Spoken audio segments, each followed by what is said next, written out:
మీ ఇంట్లో భార్యాభర్తల మధ్య ఏదైనా సమస్య వస్తే, నీ భార్య నోరు పారేసుకుంటే, నీ భర్తే నోరు పారేసుకుంటే, ఉద్యోగ స్థలంలో ఎవరైనా వ్యతిరేకంగా నీకు లేచి నోరు పారేసుకుంటే, నువ్వు తొందరపడి మాట్లాడద్దు, మౌనంగా వెళ్ళిపో.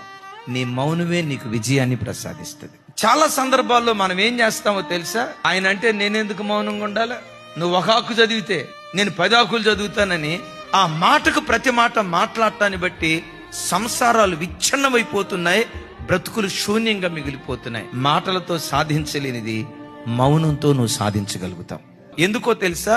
నీవు మౌనం అయితే నీ దేవుడు మౌనంగా ఉండడు. నా కుటుంబంలో ఈ సమస్య ఉంది, నా ఉద్యోగంలో ఈ సమస్య ఉంది, నా సంఘంలో ఈ సమస్య ఉంది, నా వేద్యాన్ని నీకు అప్పగిస్తున్నానని నీ వేద్యాన్ని దేవునికి అప్పగిస్తే శత్రు శాసమే మిగల్చకుండా, ఒక్క విరోధి కూడా లేకుండా అనుకూలుగా దేవుడు నీ కొరకు మార్చటం ప్రారంభిస్తాడు.